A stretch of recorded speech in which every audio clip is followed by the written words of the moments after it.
Chattanooga, Tennessee, a city so close to nature, both Outside Magazine and National Geographic Explorer have named it one of the best places for people who love outdoor adventures to live. But people who visit Chattanooga today may be surprised by just how much has changed in this mid-sized southern city. During the first half of the 20th century, Chattanooga earned a reputation as the Dynamo of Dixie. Chattanoogans launched the first Coca-Cola bottling operation and built an empire of franchise bottlers across the nation.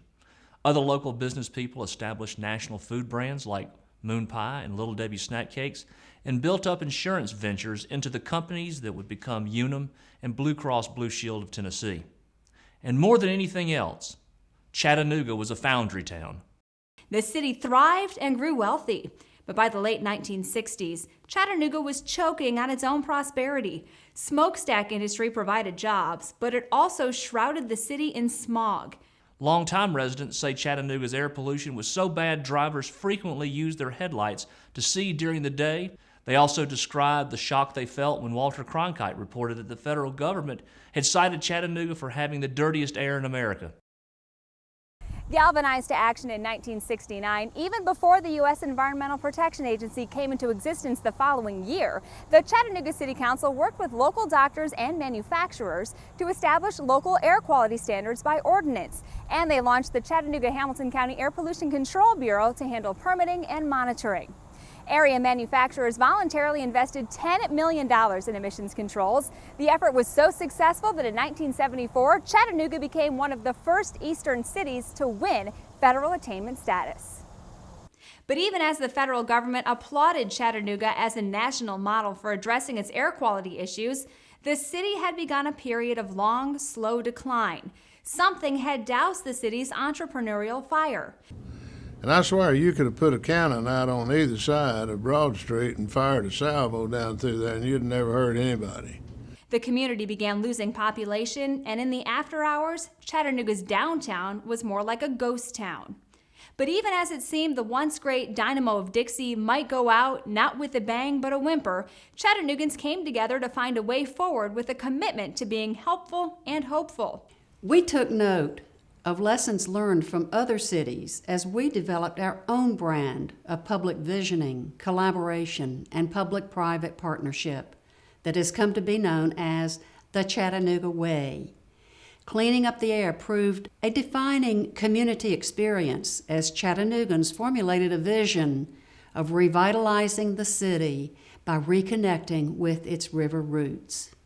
As the plan unfolded, Chattanoogans made environmentally conscious choices at every opportunity. In addressing the need for downtown mass transit, the Chattanooga Area Transit Authority launched a fleet of free electric shuttles in 1992 that now carries more than 1 million passengers every year. Other elements of the plan took shape in an even more dramatic fashion. A crumbling building across the street from Chattanooga's downtown riverfront became the Tennessee Aquarium, which opened in 1992 as an extremely successful tourist attraction that anchored the downtown revitalization effort. But Chattanoogans also made sure it was a center for environmental conservation and education.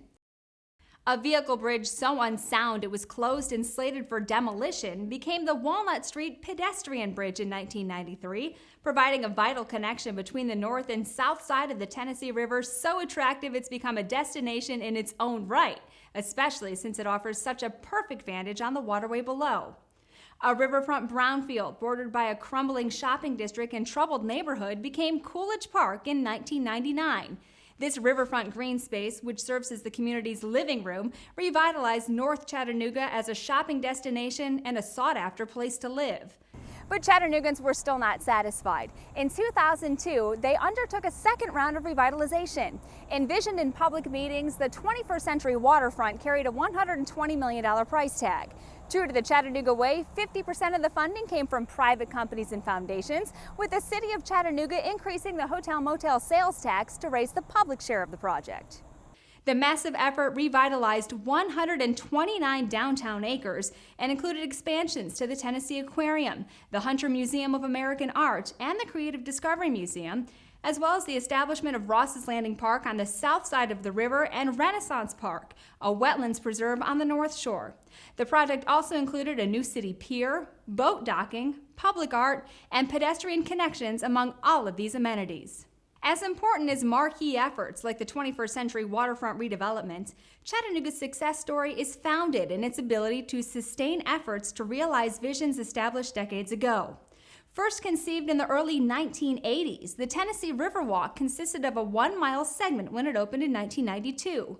Today, through continuous incremental efforts over the years, the Riverwalk extends more than 11 miles from the Chickamauga Dam to downtown Chattanooga, with segments on both sides of the river and plans to extend it around Moccasin Bend to connect with the trail system on Lookout Mountain.